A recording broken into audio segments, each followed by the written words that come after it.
I am so glad to see you today. It's Labor Day weekend. I'm glad to see anybody in church on Labor Day weekend. Give yourselves a hand. You had a choice today, and you chose to come here and worship with us on Labor Day weekend. So thank you very much for that. Labor Day weekend has traditionally signaled the end of the carefree recreational summer season and marks the beginning of school, heading back to the classroom. Nowadays, they start classroom in August or maybe even July. So I still think of, my generation, we think of this as heading back to classroom. And that's what we're going to talk about today. And this is Youth and Family Sunday, and the first Sunday of the month, we always bring in the children and have a little time with them and stump the minister. We want to up-level this a little bit. And Helen Bone said, well, what could you do, what could you talk to the parents about teaching and parenting and those sorts of things? I said, well, I never was a child and I never had children, so I don't know. Would you give me some ideas? Feed me a theme. And she said, how about this one? This one, it's up to us to model a life filled with love. It's up to us to model a life filled with love. And you see, the children learn more from us, or a congregation, or team that we might be coaching, whatever we're in charge of, they learn more from us by who we are and how we live our life than those lessons we think we're teaching. They're watching us, and they know. And they know.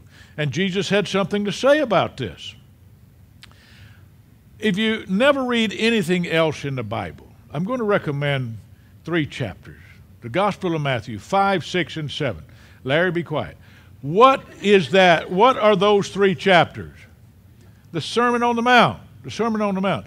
If anybody from headquarters comes here and checks up on me to see if I'm really teaching you anything, I want you to know that one, all right? Sermon on the Mount.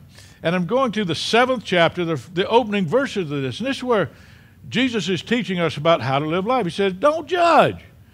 Judge not that you be not judged, because whatever judgment you give out, that's what you get back. And then he talks about this thing. Why do you see the speck that's in your brother's eye, but you don't notice the log that's in your own eye?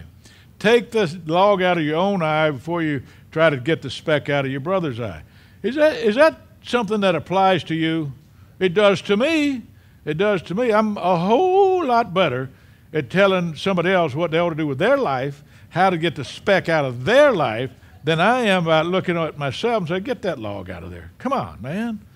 So it's the modeling of the behavior. This is what Jesus is saying. And he also said, listen, don't put me up on a pedestal. I discovered some truths and I share them with you, but they're in you. That power's in you. God's in you. And all these things that I've done, you can do them too, and even greater.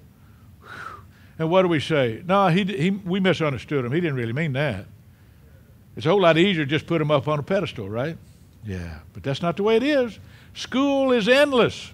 School is endless. There was a time when I was in seminary that I got trained, and I was part of a crisis counseling line. And I also worked in the youth ed department with the Youth of Unity at the world headquarters. One day, a person who broke all the rules, he was at the crisis line at the other end of the building, comes running down to find me in my little cubby hole and says, there's a guy on the phone who's killing himself. Please come. Okay. So, well, as it turns out, I knew who this guy was. I'd talked to him before. And in fact, he had turned on the gas. He had suffered from alcoholism. He had found sobriety, found AA, found unity, and he had backslid and gone off the wagon. And he said, I'm a failure, and I've let everybody down, and I've got the gas on. And I said, I said, I want you to know I still believe in you. I also want you to know this, that if you die and you go to the other side, you're just going to have to deal with your problems there. You're not going to get away from them by dying. And he said, what? And I said, won't you come in and get some counseling? And he did. And he recovered. You see, we're not going to get out of it. Religion somehow got into this thing is life is short and then you die and we're handing out tickets to heaven after you die, and so don't worry about this life so much. Doesn't work that way. You're going to have to deal with it on the other side. You don't get a free pass. Everything's lovely with clouds and angel wings and harps. You've got to do the work. You've got to do the work. And if you don't pass the grade, you get to take it over. You get do-overs. That teaching, more than any, saved my life when I was down and out and thought, well, it would be nice just to go on to the other side. And then I knew the truth. I'm still not going to do it. John, quit feeling sorry for yourself. Get up and make something of your life, which I did. So, classroom, heading back to the classroom. Mahatma Gandhi, one of the great model of how to live. He said, be the change you want to see in the world. Be the change. You want to see change, you've got to be that change. You want to see more love. You want to see more forgiveness. You want to see more freedom. You be that. He also said something to the effect that he looked at and studied in depth Christianity, and the only fault he could find with Christianity was that nobody's ever tried it. But where is that drummer when you need him? It's like, oh, there's a drummer. It's like, yeah. Well, but you see, I don't think he said it exactly that way, but the point is it's a great philosophy. And a lot of people don't do it. A lot of people that profess to be Christians are the most judgmental people I've ever seen. And by my saying that, what does that make me? A judgmental person. This is a little tricky, isn't it, to get out of judging. Be the change you want to see in the world. Be the change. Be the person that you want your children to be like. I have this prayer that I want to be the person that my dog Duke thinks I am. Do you know, he thinks I am the most incredible hunter the world has ever known. We're out of food. I go out for a little while. I go to Kroger. He doesn't know that. I come back with bags and bags of food. And he's like, oh, daddy, daddy, daddy, daddy. It's like, oh, man. It's like, yeah. So I want to be that person that he thinks I am. Great provider. You hope to be a great provider.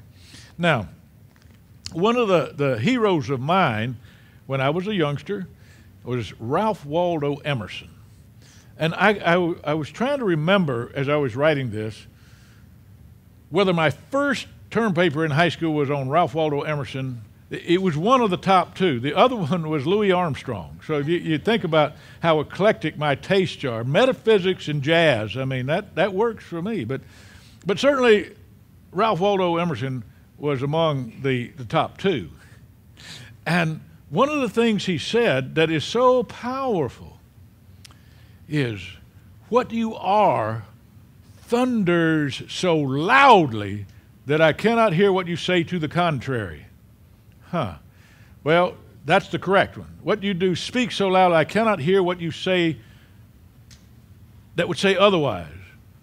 Have you known people who really talked a good game, but they weren't living it? I have a friend who had the opportunity to go to a wedding that was presided over by one of the greatest figures in New Thought. And it was in Europe, and my friend was there for a reason. And when he got to the wedding, he realized he had the wrong formal attire. This was a morning wedding, so the men were in morning coats, and he felt out of place with his evening tuxedo formal wear. And he couldn't find a place open so he could buy one. So he kind of sneaked off to the side. But while some others were speaking, he noticed this really top caliber, top speaker who was guzzling the champagne. Now, my friend happens to be a recovering alcoholic. This offended him greatly. It offended him greatly that this person who would teach the world, millions of people, about how to live happy, healthy, wealthy, productive, peaceful lives was in there guzzling the champagne. I don't think that shows up in his books, that's the way to do it. Now, there's a couple of lessons. I have had the opportunity to work with personal heroes and came crashing down when I discovered that they were human, my judgmentalism? Did I say anything about that we have to let go of that? Judging, and so when people say, well, how was it working with, this person? I said, well, I've found it is better when your heroes are dead. So Ralph Waldo Emerson was a hero of mine. But later, I came to realize, no, this was one of the great lessons of your life, to see that these people were human and had feet of clay and are the same as you. So there's something about us that wants a Superman, Superwoman, hero, heroine to be there. But they all have their stuff. They all have their stuff. So another heroine of mine, whom I never met, was H. Emily Cady. Do you know who H. Emily Cady is? She's the author of Unity's basic textbook, Lessons in Truth. It is still my number one favorite truth book. Second to that is Discover the Power by Eric Butterworth. But Emily Cady, Lessons in Truth. The founders of Unity invited this homeopathic physician from New England to write the basic teachings of unity. And that's what she did around the early 1900s. It's interesting that she lived at the time of Ralph Waldo Emerson. Now, toward the end of his life is when she was a young woman, but she's from New England. She knew, if she didn't know him personally, she knew of him and his reputation and learned from him. Because Ralph Waldo Emerson was one of the forerunners and one of the great influences on the development of unity and the broader New Thought movement. And so he influenced H. Emily Cady. And in her book, Lessons in Truth, she has a chapter that she calls Personality and Individuality. There's an important distinction. This is a lesson for you and me and children. Personality, she says, comes from the Greek word persona, personality. It's the mask. And all of us learn to develop a mask. We show this to the public. Individuality is the higher self. We might say in unity, the Christ self, the God self, the higher self. Personality can be strong, it can be aggressive, it can be agreeable or disagreeable, but it's not the real of us. The individuality is the real, it's the best, it's the highest of us. Now, I was thinking back to my first great love of my life, high school sweetheart, and into the first year of college. And what I realized is the personality that I projected to her and that she projected to me, those personalities fell in love with us. But the ones behind, well, that's not who we were. And it was a big, rude awakening. What? You're not. And it wasn't that anybody was deceiving anybody, but it was based on the mask. And what we really long to be in the presence of great individuality, not personality, not personality. And it's interesting that Emily Cady does a little bit of Bible metaphysical interpretation or allegorical or symbolic interpretation. She said John the Baptist stands for this personality, the intellect, the great, this enormous figure. And Jesus stands for the individuality, the God self, the higher self. Now you know that John the Baptist studied at Qumran with the Essene community, or a community that was Essene-like. He broke away from them and was doing his own ministry, and his cousin Jesus was his prized pupil. So they loved each other. But John the Baptist knew that Jesus got this idea of the truth within. He discovered the power within him, if you will, and was expressing that. And so Emily Cady quotes John the Baptist, who said, "He must increase, but I must decrease." We all have that in us, the God self and the little self. There was a great book written many years ago by Lou Austin called The Little Me and the Great Me. The Little Me and the Great Me. I love that book. It's good for children and adults. Some years ago, I was invited to speak at a retreat center in Capon Springs, West Virginia, and that was Lou Austin's retreat center. Now, he was no longer living, but I remember that as a child, one of the great books of childhood. And I know that I have displayed the little me and the great me. Some of you have seen that, both sides of me, haven't you? The little me, I want what I want when I want it, or the great and the magnanimous and the loving and the giving. And I was thinking about how, when I was a kid, I loved Elvis Presley movies. And I wanted to go to Elvis Presley. There's a new Elvis Presley movie coming out. You know, as an adult, I look back and said they were all the same. Boy gets girl, boy loses girl, boy gets guitar, sings a song, and boy gets the girl back. You know, it's like. But as a kid, I thought this was really good. You know, it was like, whoa. But mother didn't have the money or didn't want to take, and so I ran away.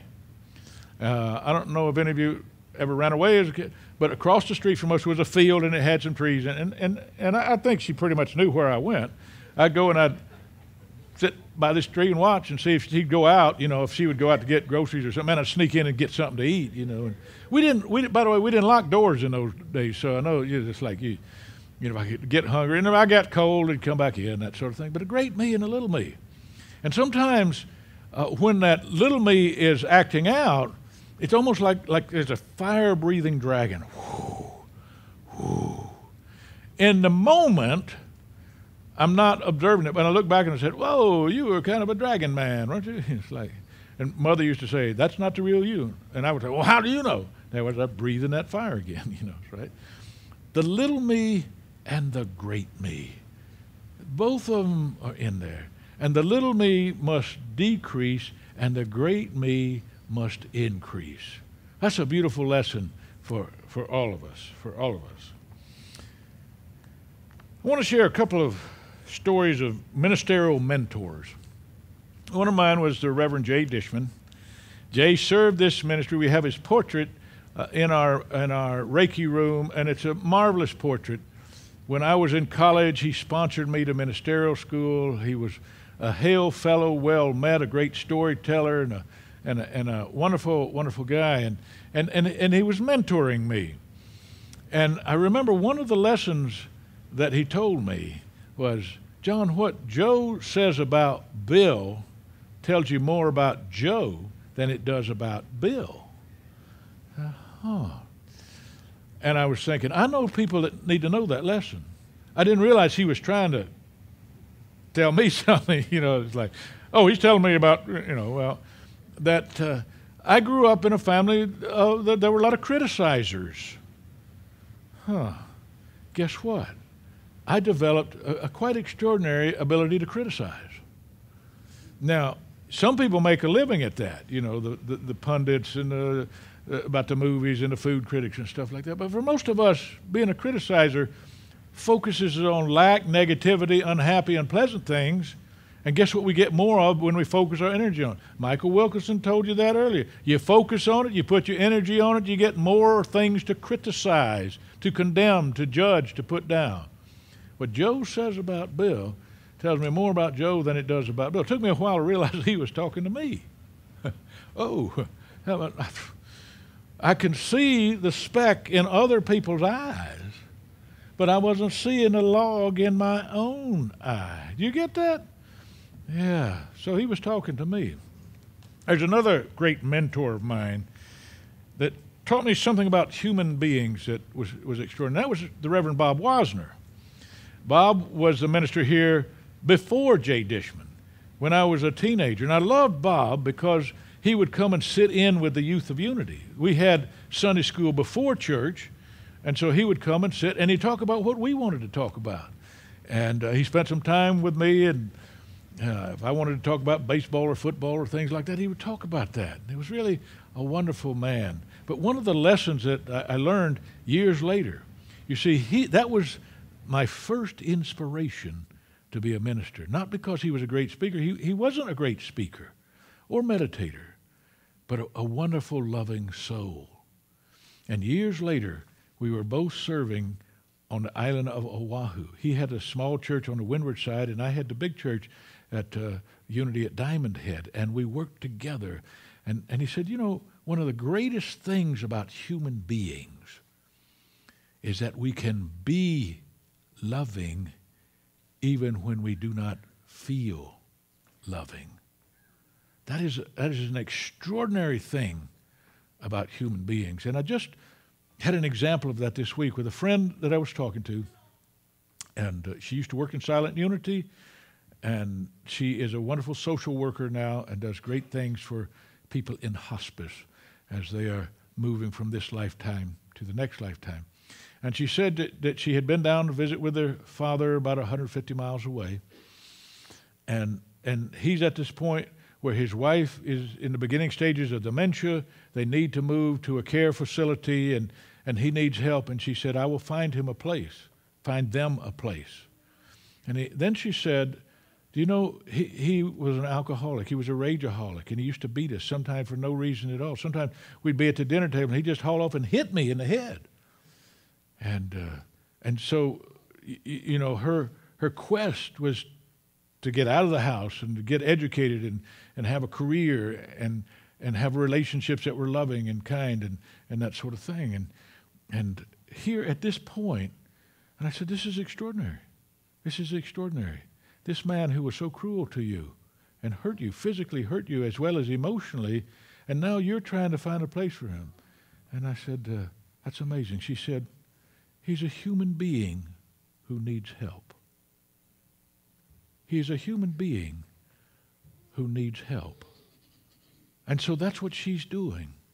She's taking her time and her days off and her resources to help him be in a facility that can care for him and her stepmom for the rest of their life. You can be loving even when you do not feel loving. Extraordinary. Isn't that an extraordinary thing? What a lesson to learn. And the sooner we learn that, the better. And showing that, living that, being that in front of children or congregants or co-workers or maybe, wouldn't it be wonderful if our politicians behaved that way? Oops, there's a judgment came out. Oh. You know, but the amazing ability to be loving even when we don't feel loving. And so today, this message on Youth and Family Sunday, I was inspired by our Youth and Family Director, Helen Vaughn, who's a marvelous person, and we have a really great youth program that helps children learn truths that will help them all their lives. And here it is. The best thing we can do is model love for those children. Are you with me in this? I knew you were. God bless you.